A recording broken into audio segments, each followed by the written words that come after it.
পরীক্ষার পরে আজকে নতুন ক্লাস শুরু। যেভাবে আলোচনা করা হলো তার মধ্যে বলা হলো 2 তারিখ থেকে ক্লাস শুরু হবে, আজ থেকে সেটা। আজকে সকালে ভিডিও করছিলাম। আমাদের সেকেন্ড টার্মের যতটা সিলেবাস আছে সেটা পুরোটা শেষ হয়ে গেছে সেকেন্ড টার্মের মধ্যে। শুধু থার্ড টার্মের অল্পটুকু সিলেবাস বাকি আছে। সেই সিলেবাসটা কিছুদিন পরে থেকে শুরু করবো। আজকে আমরা সেকেন্ড টার্মের যেটা ম্যাথ পোরশন আছে, যেমন সময় গতি থেকে যেটা অঙ্কটা ছিল, অঙ্ক বেশিরভাগ জনই করতে পারিনি। কেন করতে পারিনি সেটা আমি জানি না, আগে ভিডিওগুলোতে ভালো করেই করেছিলাম। সেগুলো আরেকবার আলোচনা করে নেব রিভিশন করার মতো। আর এখন আলোচনা করব যেগুলো কোশ্চেন দিয়েছিলাম সেই সমস্ত কোশ্চেনের অ্যান্সার গুলো কি হবে। কোশ্চেনের অ্যান্সার আজকে ভিডিওটাতে এটাই হবে যে কোশ্চেনের অ্যান্সারটা কি হবে। কোশ্চেন যদি থাকে তাহলে বের করে নেব। আমার কাছে কোশ্চেন আছে। এক নম্বরটা ছিল জলের বাষ্পীভবনের নীল তাপ।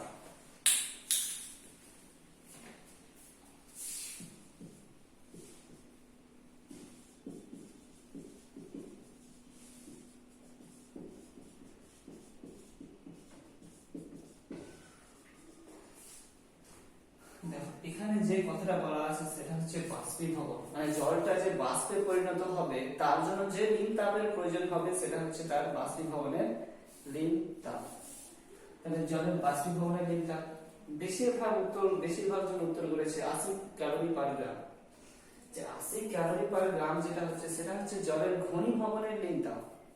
মানে বরফটা যদি থাকবে সেটা বরফ থেকে যদি তরলে পরিণত হয়, মানে জলে যদি পরিণত হয় তাহলে সেটা হচ্ছে 80 ক্যালোরি পার গ্রাম। কিন্তু এটা হবে উত্তর গ 537 ক্যালোরি পার গ্রাম। অনেকে আবার কেজিও করেছেন, তাহলে কেজিতে হবে না, শুধু হবে 537 ক্যালোরি পার গ্রাম। দ্বিতীয় যে আপতন কোণ 30 ডিগ্রি হলে আপতন কোণ ও প্রতিফলন কোণের সমষ্টি কত হবে। যদি এখানে দেওয়া হতো যে আপতন কোণ যদি 30 ডিগ্রি হয় তাহলে প্রতিফলন কোণের মান কত হবে, তাহলে অবশ্যই কত হতো। যেহেতু আপতন কোণ আর প্রতিফলন কোণের মান সমান, তার জন্য দুটো সমান হতো। কিন্তু এখানে দুটো সমান যদি হয়, যেমন আপতন কোণ সমান প্রতিফলন কোণ, তাহলে আপতন কোণ যদি 30 ডিগ্রি হয় তাহলে প্রতিফলন কোণের মান কত, 30 ডিগ্রি। তাহলে এই দুটোর সমষ্টি কত হবে, 30 ডিগ্রি প্লাস 30 ডিগ্রি সমান 60 ডিগ্রি। তাহলে দ্বিতীয় উত্তর কত হবে, তাহলে দ্বিতীয় উত্তর হচ্ছে ক 60 ডিগ্রি। 3 নাম্বার যে চুম্বকের আকর্ষণ ক্ষমতা সবচেয়ে বেশি কোথায় আছে। অনেকে লিখেছে উদাসীন অঞ্চল, অনেকে লিখেছে সর্বত্র। খুব কম জনই আছে যারা লিখেছে 2 মেরুতে। আসলে আছে উত্তরটা 2 মেরুতে হবে, ঘ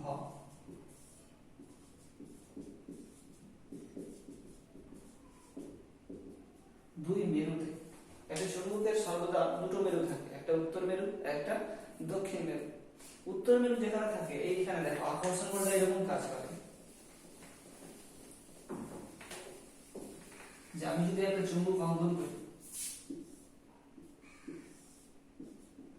তাহলে এটা নর্থ এটা সাউথ, তাহলে মনে হবে জানো যে নর্থ থেকে কোন একটা রশ্মি বেরিয়ে এসে সাউথে প্রবেশ করছে। মানে উত্তর মেরু থেকে একটা রশ্মি যে কোনো করে বেরিয়ে আসছে, সেই রশ্মিটা আবার দক্ষিণে প্রবেশ করছে। তাহলে সর্বদা কোথায় কাজ করছে, দুটো মেরুতে। মাঝখানে কোনো একটা জায়গাতেও প্রবেশ করলো না। যদি মাঝখানে প্রবেশ করতো তাহলে আমরা বলতে পারতাম যে সর্বত্র আছে। কিন্তু যেহেতু এই মেরুতে উত্তর মেরুতে আর দক্ষিণ মেরুতে দুটোতেই আকর্ষণ আছে, তার জন্য সেটাকে আমরা বলতে পারবো যে চুম্বকের আকর্ষণ ক্ষমতা সর্বদা কোথায়, উত্তর মেরু আর দক্ষিণ মেরু। অতএব 2 মেরুতেই বর্তমান। এবার দেখো যে এরকম করে যদি হয়, এই আকর্ষণ ক্ষমতাটা এরকম যদি চলতে থাকে তাহলে এখানে দেখবে একটা অল্প জায়গা ফাঁকা পড়ে যাচ্ছে। যেখানে এখানেও মাঝামাঝি অংশতেও যে জায়গাটাতে চুম্বকের আকর্ষণ ক্ষমতা কাজ করছে না সেই জায়গাটাকে বলা হবে উদাসীন অঞ্চল। তাহলে যেখানে যেখানে চুম্বকের আকর্ষণ ক্ষমতা নেই সেখানকার সেই অংশগুলোকে বলা হবে উদাসীন অঞ্চল। তাহলে এটার উত্তর কত হবে? ঘ 2 মেরুতে।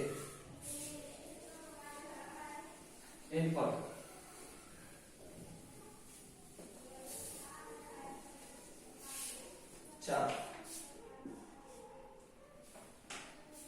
ফিউজ তার তৈরি হয় টিন দিয়ে, তামা দিয়ে, টিন ও সীসার সংকর ধাতু দিয়ে, এই ঘ নাম্বার আছে শুধু সীসা দিয়ে। তাহলে এটা উত্তর হবে টিন ও সীসার সংকর ধাতু দিয়ে। গ উত্তর।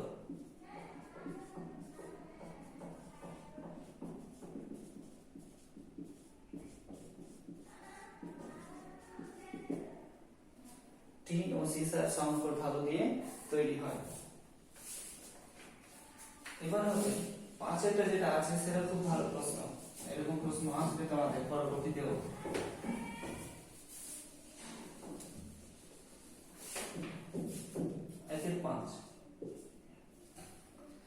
একের পাঁচটা কি আছে? যে ইউরেনিয়াম 238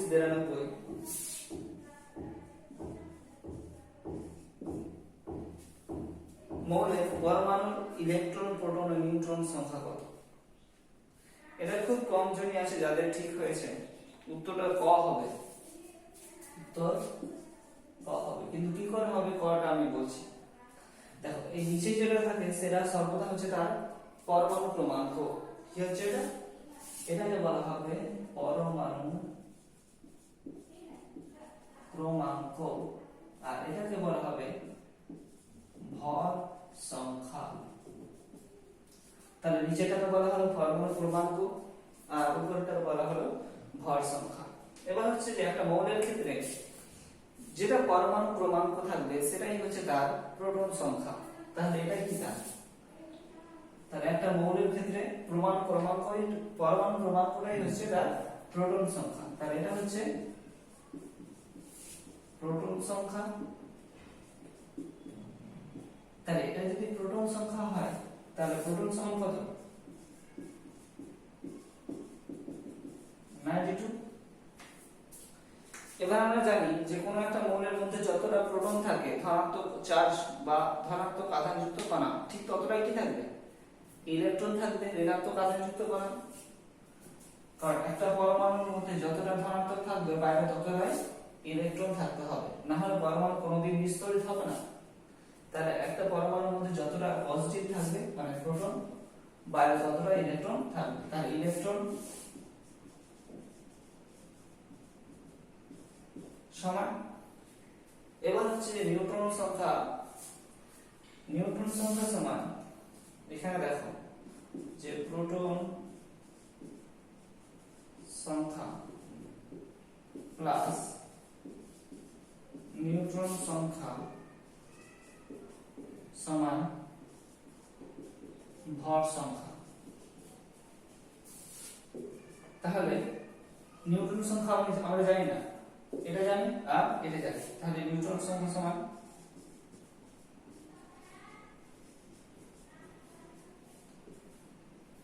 ভর সংখ্যা মাইনাস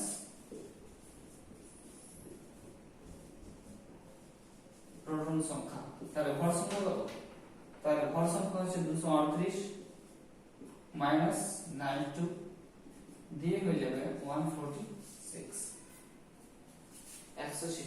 তাহলে এর উত্তর কত হলো? 146। তাহলে এর উত্তর হলো ক। তাহলে আমরা পাঁচটা শর্ট প্রশ্ন দেখে নিলাম, উত্তরগুলো জেনে গেলাম।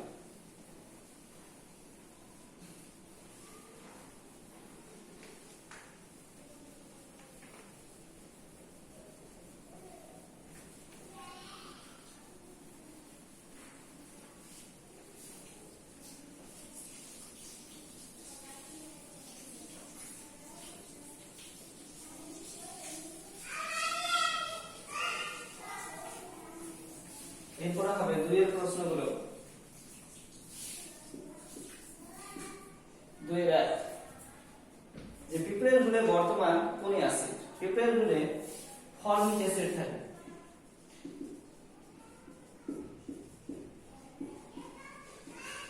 যারা ফর্মিক অ্যাসিড লিখেছে তাদেরও ঠিক দিয়েছি, আর যারা HCOOH লিখেছে তাদেরও ঠিক আছে। কিন্তু যারা HCOOH লিখেছে তাদের ক্ষেত্রে আমি বেশিরভাগটা দেখলাম তারা লিখেছে HCOH। এখানে যে ডবল ও হবে সেটা কেউ লেখেনি, তাই জন্য হয় ফর্মিক অ্যাসিড লেখো, না হলে উপরেরটা লেখো। নিচেরটা যারা যারা লিখেছে তাদের ভুল আছে। তারপরে হচ্ছে 2 এর 2 যে 10 নিউটন সমান কত ডাই। এবার আমরা দেখো যে আমরা জানি 1 নিউটন সমান হচ্ছে 10⁵ ডাই। তাহলে যদি 10 হয় তাহলে কত হবে? এখানে 10 দিয়ে গুণ 10 × 10⁵ ডাই বা 10⁶। যারা এটা লিখেছে 10 × 10⁵ ডাই তাদেরও ঠিক, যারা এটাও লিখেছে তাদেরও ঠিক আছে। অথবা যারা আবার লিখেছে 10⁶ এর বদলে লিখেছে 10 6টা শূন্য তাদেরও ঠিক আছে। যারা এর বেশি বা এর কম লিখেছে তাদের ভুল আছে। এবার হবে 3 এর প্রশ্ন হলো সত্য আর মিথ্যা।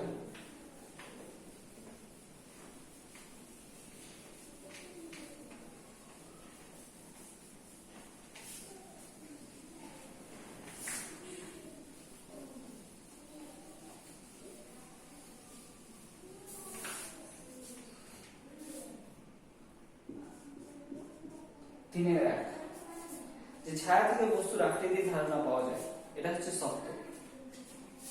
কারণ সত্য যে উপর থেকে দেখে নাও যে এখানে ছায়া পড়ছে একটা, তাহলে ছায়া পড়ছে মানে কি আছে? উপরে কোনো একটা জিনিস আছে, তাহলে এটা একটা সেলফ আছে। তাহলে এই সেলফটা ছায়া এখানে পড়ছে বলে আমরা বুঝতে পারছি যে এর আকারটা এরকম আছে, এখানে সোজা বরাবর আছে, এখানে কোনো একটা বস্তু আছে। যাই হোক, তাহলে এটা কি আছে? সোজা আছে। তাহলে বস্তুর আকার সম্পর্কে আমরা কি পেলাম? ধারণা পেলাম যে এটা কি আছে উপরে। আমরা যদি উপরে নাও দেখতাম তবুও আমরা বলে দিতে পারতাম যে উপরে যে জিনিসটা আছে সেটা কি আছে? একটা সোজা রেখা বরাবর আছে। তাহলে তার আকার সম্পর্কে ধারণা পেলাম তো। তাহলে এখান থেকে পেয়ে গেলাম 3 এর 2। এবার হচ্ছে যে সিএনজি এর মুখ্য উপাদান, তাহলে সিএনজি এর মুখ্য উপাদান বিউটেন।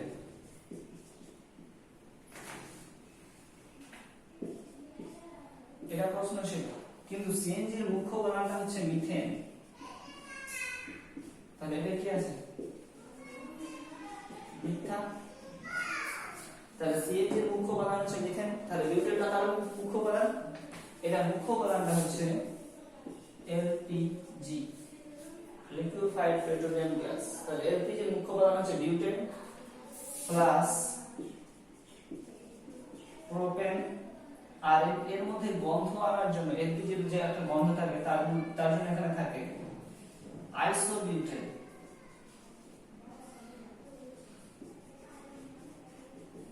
এরা খুব কম পরিমাণে থাকে আইসোবিউটেন, কিন্তু এটা হচ্ছে মুখ্য উপাদান যে বিউটেন আর প্রোপেন। তাহলে সিএনজি এর মুখ্য উপাদান হচ্ছে মিথেন। তাহলে এটা প্রশ্ন হয়ে গেল। তাহলে এটা হচ্ছে মিথ্যা। তাহলে প্রথমটা সত্য, দ্বিতীয়টা মিথ্যা।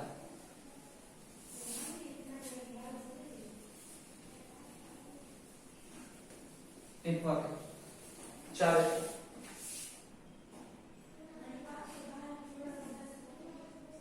এর 1 যে তরল সোনা কাকে বলা হয়? অনেকে প্রশ্ন, অনেকে অ্যানসার দেখে তো হাসি পেয়ে গেছে যে সোনাকে গলিয়ে দিলে যে সোনা পাওয়া যাবে তাকে বলা হবে তরল সোনা। আসলে তরল সোনা বলা হবে পেট্রোলিয়াম।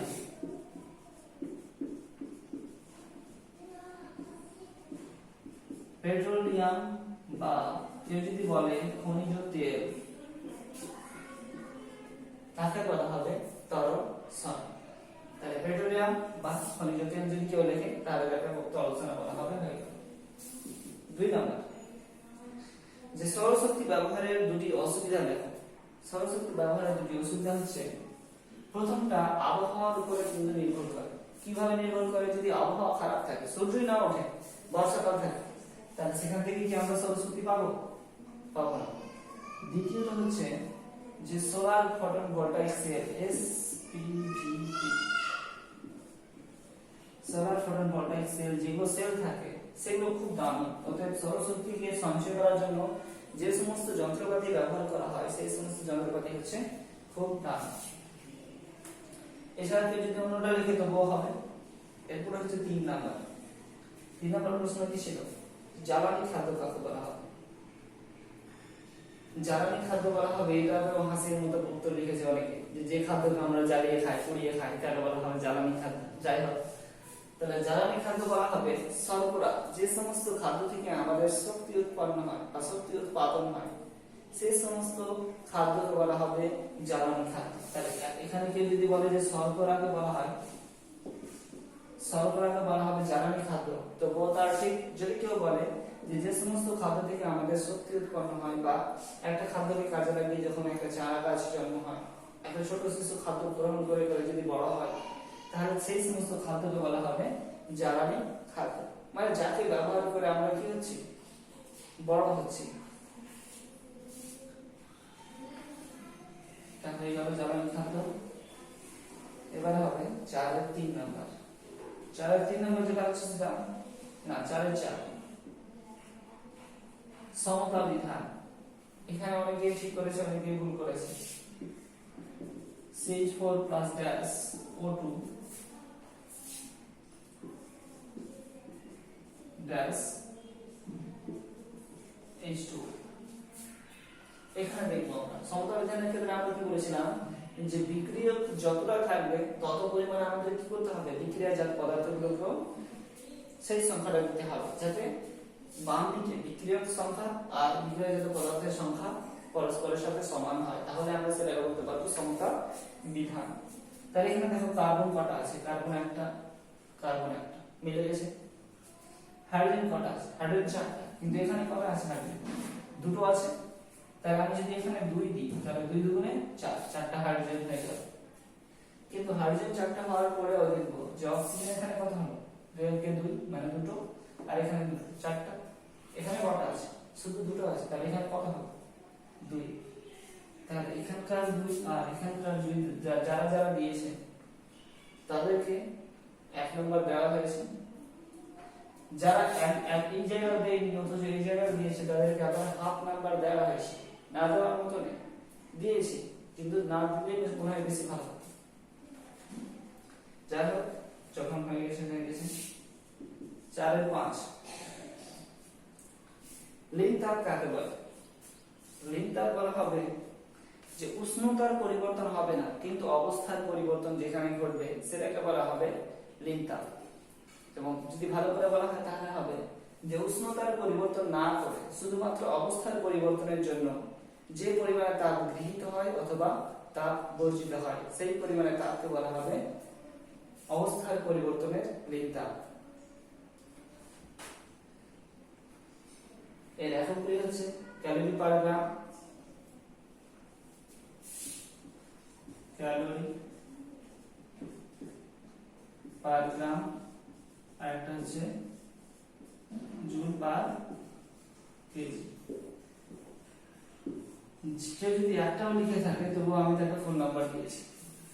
দুটো যদি নাও লিখে, একটাও যদি লিখে থাকে তাহলে তাকে নম্বর দেওয়া হয়েছে।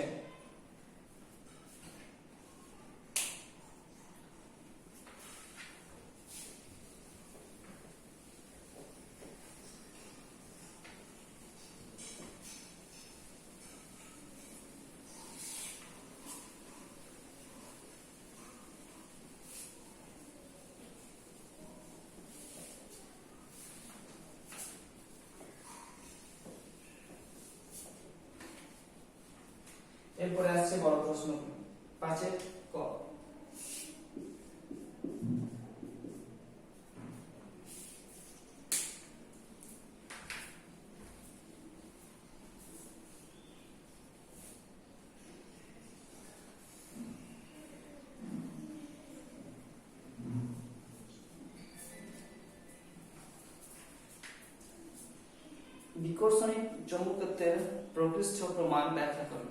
বেশ কয়েকজন করেছে, অনেকে তো বড় প্রশ্নতে হাতই দেয়নি। তাহলে বিকর্ষণী প্রকৃষ্ট প্রমাণ কেমন করে বুঝবো? ধরুন যে একটা চুম্বক আছে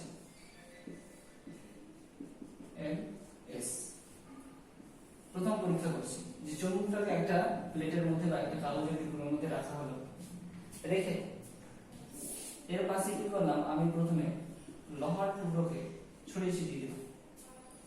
লোহার টুকরোকে যদি ছড়িয়ে দিই তাহলে কি করবে, ও আকর্ষণ করে নেবে। যেহেতু চুম্বক কি করে, আকর্ষণ করে বিকর্ষণ করে। তাহলে এখানে যদি কোন একটা টুকরোকে বা লোহার মধ্যে দেখতে কোন একটা টুকরোকে যদি আমি এখানে রেখে দিই তাহলে ও কি করবে, আকর্ষণ করবে। তাহলে এখানকার মনে করে নিব যে এখানে তাহলে কি আছে, সাপ আছে, তাহলে সাপ কোটাকে আকর্ষণ করবে। সেই লোহার টুকরোকে যদি আমি ঘুরিয়ে দিই, কাগজে না নিয়ে যদি আমি এখানে সরাসরি একটা লোহার টুকরোকে দিই, তাহলে এটাকে যখন আমি এর কাছে নিয়ে গেলাম তখন এখানে সাউথ পোল সৃষ্টি করবে। ভালো করে বুঝতে হবে, এটাকে মুছে দিই।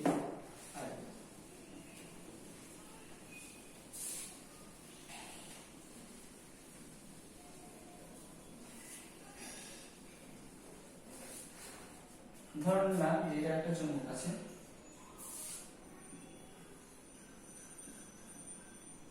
এটা একটা লোহার মতো দেখতে একটা টুকরো আছে, যাই হোক এটাও যদি মেনে করে নিই যে এটা লোহার মতো দেখতে একটা টুকরো আছে তো বল চলবে। তাহলে এটাকে আমি এর কাছে নিয়ে গেলাম, যখন এর কাছে নিয়ে গেলাম তখন দেখতে পেলাম যে একে আকর্ষণ করছে। তাহলে আকর্ষণ করছে মানে এখানে তার সাউথ পোল আছে। দ্বিতীয় ক্ষেত্রে কি করবো, যে এই চুম্বকটা এই লোহার দণ্ডটাকে আমি উল্টে দিলাম। যদি উল্টে দিই তাহলে তবুও দেখছি যে এটা আকর্ষণ করছে। তাহলে আকর্ষণ করছে মানে কি, তাহলে এটা কোনো মতে চুম্বক হতে পারে না, কারণ দুই দিকেই আকর্ষণ করছে। কিন্তু তাহলে আমরা আকর্ষণ দেখে কি বুঝতে পারবো না যে কোনটা চুম্বক, এটা চুম্বক আছে কিনা বুঝতে পারলাম, কারণ দুই দিকে আকর্ষণ করছে। কিন্তু এটা যদি একটা চুম্বক হয় তাহলে এটা কি করবে, যখন এর সাথে আকর্ষণ হচ্ছে তখন দেখতে পাবো যে এখানে সাউথ পোল আছে। তাহলে সাউথ পোল আছে মানে দক্ষিণ মেরু আছে, তার জন্য আকর্ষণ করবে উত্তর মেরু। কিন্তু দণ্ডটাকে যখনই আমি উল্টে দেব তাহলে এখানে কি আসবে, নর্থ, এখানে সাউথ। দ্বিতীয় ক্ষেত্রে এই দণ্ডটা আকর্ষণ আর করছে। তাহলে যখন আকর্ষণ করবে না তাহলে আমরা বুঝতে পারবো কি আছে, তাহলে এখানে উত্তর মেরু আছে, এখানে অবশ্যই উত্তর মেরু আছে, বা এখানে এমন কোন মেরু আছে যে মেরুটা এখানেও উপস্থিত আছে। তাহলে দুটোর মধ্যে যদি একই মেরু থাকে তাহলে আমরা সেটাকে কি বুঝতে পারবো, যে সেটা চুম্বক আছে আর দুটো সমমেরু আছে। তাহলে এখান থেকে তাদের বিকর্ষণ হবে। তাহলে বিকর্ষণ থেকে আমরা বুঝতে পারলাম যে বিকর্ষণই হচ্ছে কোন একটা চুম্বকের প্রকৃষ্ট প্রমাণ। আকর্ষণের ক্ষেত্রে আমরা বুঝতে পারছিলাম না যে দুটো চুম্বক আছে কিনা, কিন্তু বিকর্ষণের ক্ষেত্রে আমরা বুঝে গেলাম যে দুটোই কি আছে, চুম্বক আছে। তাহলে এখানে দুটো পরীক্ষা যদি বলা হয় তাহলে খুব ভালো হয়।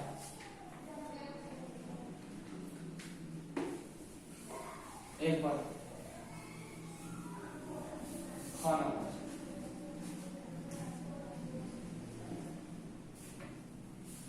যে পুকুরে মাছ চাষ করার জন্য চুন মেশানো হয় কেন?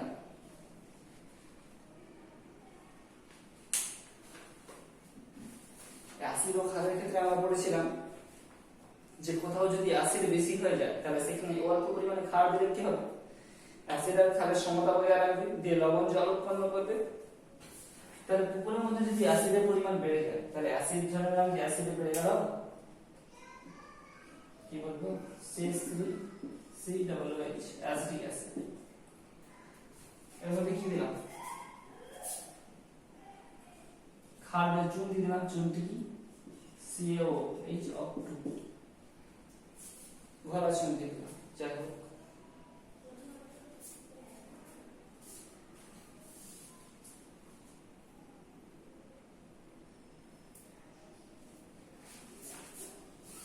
চুন না দিয়ে আমি যদি এখানে পড়া চুন দিই, শুকনো চুন, তাহলে বেশি ভালো। তাহলে এই ধরো যে পুকুরে কি বেড়ে গেছে, অ্যাসিডিক অ্যাসিড বেড়ে গেছে, সেখানে আমি যদি চুন দিই তাহলে উৎপন্ন হবে CH3COO2Ca প্লাস H2O। তাহলে এখানে তৈরি হলো ক্যালসিয়াম অ্যাসিটেট প্লাস জল। এই যে ক্যালসিয়াম অ্যাসিটেট যেটা তৈরি হলো সেটা লবণ আর এটা জল তৈরি হলো। তাহলে পুকুরে যখন অ্যাসিডের পরিমাণ বেড়ে যাবে তখন সেখানে যদি চুন দেওয়া হয় তাহলে অ্যাসিড আর ক্ষারের সাথে বিক্রিয়া করে কি উৎপন্ন করবে? লবণ আর জল উৎপন্ন করবে। বলে সেই জলের মধ্যে যেটা অ্যাসিড থাকবে সেই অ্যাসিডটা লবণে পরিণত হয়ে আস্তে আস্তে থিতিয়ে পড়বে আর জলটা পরিষ্কার হয়ে যাবে। ফলে ওই জলে যতটা মাছ পুড়ে বসবাস করতে পারছিল ঠিক পরবর্তীতেও তারপরেও ঠিকভাবে বসবাস করতে পারবে বা তাদের পালন করা ঠিক হবে, মাছ চাষ করাটা খুব ভালো হবে। তাহলে পুকুরের জন্য মাছ চাষ করার কারণটা হচ্ছে বা এই চুন দেওয়ার কারণটা হচ্ছে যে সেখানে অ্যাসিডের মাত্রাটা কমিয়ে দেওয়া বা অ্যাসিডের ক্ষারের বিক্রিয়া করে দিয়ে সেখানে জলটা পরিষ্কার করে দেওয়া, একাধিক কারণ আছে। এরপর হচ্ছে নির্দেশকের একটি ব্যবহার। তাহলে নির্দেশক কি কাজ করে? নির্দেশকের প্রধান ব্যবহার করা হচ্ছে প্রশমন বিক্রিয়া ঘটানো বা প্রশমন ক্ষণ নির্দেশ করা। প্রশমন ক্ষণ টাইট্রেশন, যে অ্যাসিড তুলাঙ্ক পরিমাণ অ্যাসিড ও তুলাঙ্ক পরিমাণ ক্ষার বিক্রিয়া করে যে লবণ জল উৎপন্ন করে তাকে কি বলা হবে? প্রশমন ক্ষণ বলা হবে। তাহলে তুলাঙ্ক পরিমাণ অ্যাসিড আর তুলাঙ্ক পরিমাণ ক্ষারের বিক্রিয়ায় প্রশমন বিক্রিয়া তৈরি হয় বা প্রশমন ক্ষণ নির্দেশ করে। তাহলে নির্দেশকের কাজ হচ্ছে অ্যাসিডের ধর্মকে প্রকাশ করা, ক্ষারের ধর্মকে প্রকাশ করা, প্রশমন ক্ষণ নির্দেশ করা, তাছাড়া টাইট্রেশন বিক্রিয়া ঘটানো ইত্যাদি ইত্যাদি। এরপরে যেটা হচ্ছে 5 এর গ নম্বর প্রশ্ন, সেটা খুব ভালো ইন্টারেস্টিং অঙ্কটা। এখানে বলা আছে 5 কেজি ভরের একটি বস্তুর উপরে 27 নিউটন বল প্রয়োগ করা হবে। তাহলে এখানে কি কি দেওয়া আছে আগে দেখে নিব। দেওয়া আছে ভর 5 কেজি, বল 27 নিউটন। আরেকটা দেওয়া আছে যে কার্য কত আছে? 81 × 10⁸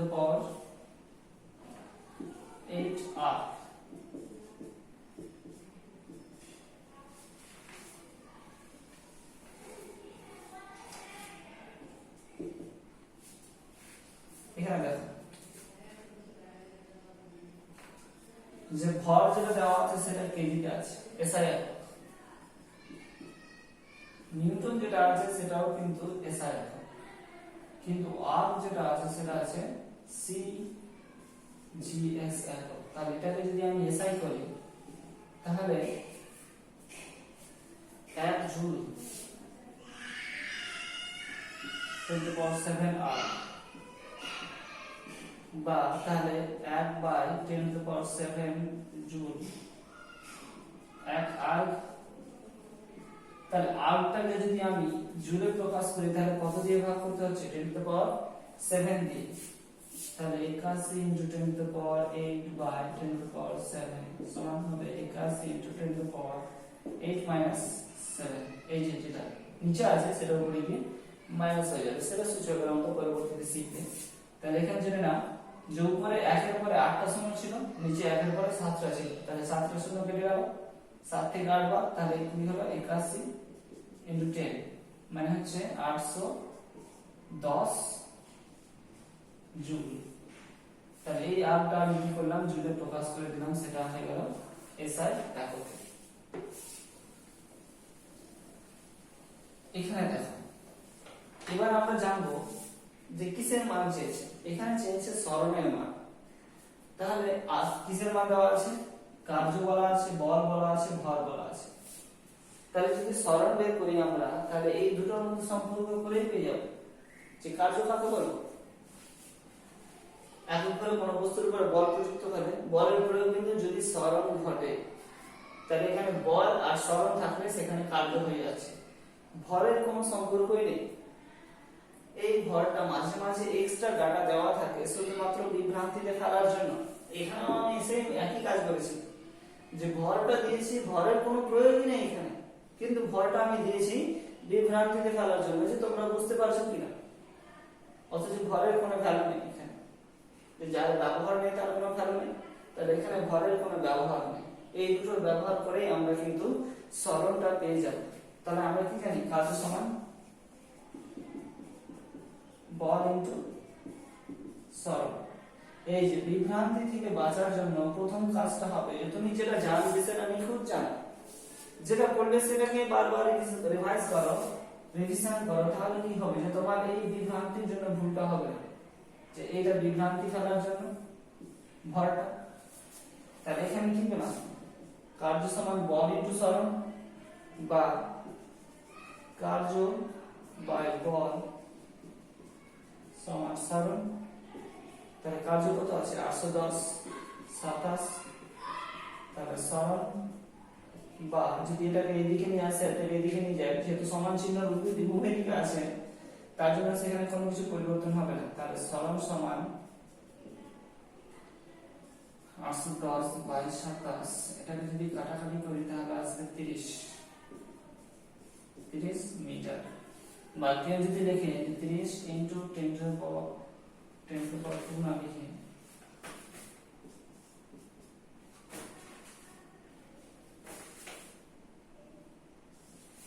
বা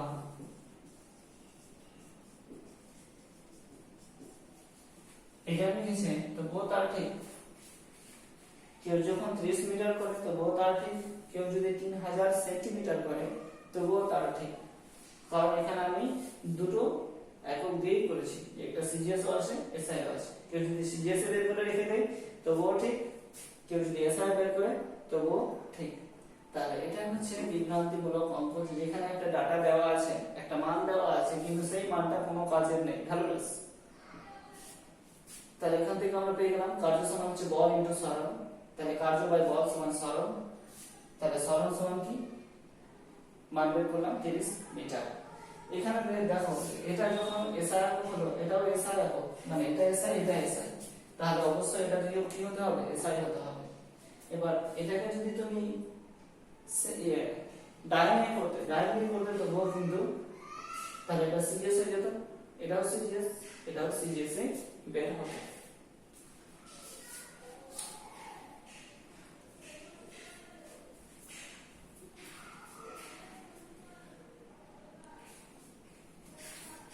ঠিক আছে, আজকে আলোচনায় থাক, এরপরের দিন নতুন করে শুরু করব।